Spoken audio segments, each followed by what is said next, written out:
আমার স্নেহময় ভালোবাসা এবং আমার সমসাময়িক বা আমার পরে যারা স্কুলে পঠন পাঠন করেছেন সেই সমস্ত বন্ধুদের প্রতি রইল আমার শুভেচ্ছা। আমি আমার একটা কবিতা, স্বরচিত কবিতা পাঠ করছি আপনাদের সামনে। কবিতার নাম প্রণতি বার্তা। প্রাথমিকের পাঠ শেষে এলাম বন্যেশ্বর স্কুলে। সেখানে ছিল এক সুন্দর বাগান, ভরা ছিল কত ফুলে। এই বাগানে ছিলেন কত জ্ঞানী গুণী মালি। মনের মাঝে ভরা ছিল বহু শুভ চিন্তার ডালি। লেখাপড়ার আবেশ, তার মাঝে আমরা পেতাম অনেক শান্তি। সবার সাথে মিলতে পেরে দূর হয়ে যেত ক্লান্তি। প্রথম দিনে ছিলেন অমরবাবু, শিবুদা, আব্দুর রহমান। গড়েছিলেন এক সুন্দর মহৎ বিদ্যানিকেতন। ভূমিদাতা ছিলেন ভোলাবাবু আর ভাই হৃদয় রঞ্জন। তাদের অনুকম্পায় গড়েছে এই বৃহৎ প্রতিষ্ঠান। আমি যখন ভর্তি হলাম তখন ছিল অষ্টম শ্রেণী।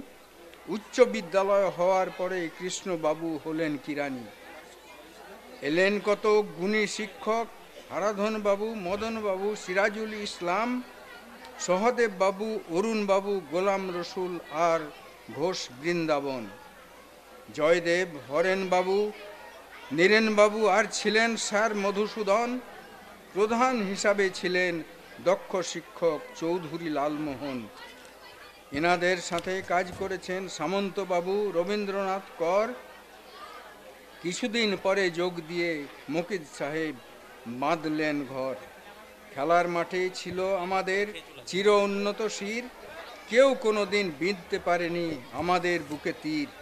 সম্পাদক ছিলেন ক্ষিতীশবাবু, দক্ষ চিকিৎসক। তিনি ছিলেন আমাদের ত্রাতা ও রক্ষক। এখানে ছিল এক সুন্দর ছাত্রাবাস, অতি গর্বের। ডাক্তারবাবু আসতেন প্রতিদিন দেখতে আমাদের। আমরা ছিলাম ছাত্র মোটামুটি 40 জন। বহুদূর থেকে পড়তে এসে গড়েছিল আবাসন।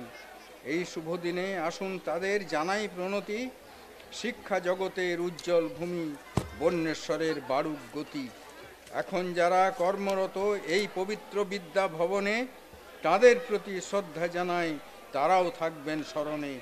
শিক্ষা জগৎ আলোকিত হোক তাদের পবিত্র পাঠদানে। প্রণতি জানাই তাদের সকলের প্রতি, ধন্য হোক তাদের অবদানে।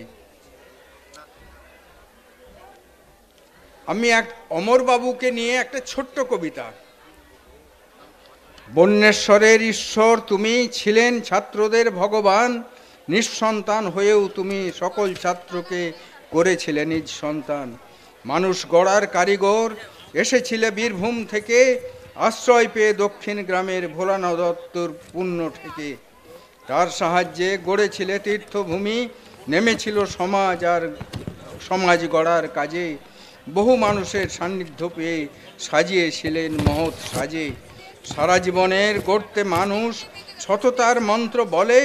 এলাকার মানুষ যাবে না কোনোদিন তোমার কথা ভুলে। জাগ্রত হোক, পূজিত হবে, মানবিক মঙ্গল ঘটে। থাকবে চিরদিন অমলিন তুমি মানুষের অন্তরের স্মৃতিপটে। নমস্কার, ধন্যবাদ।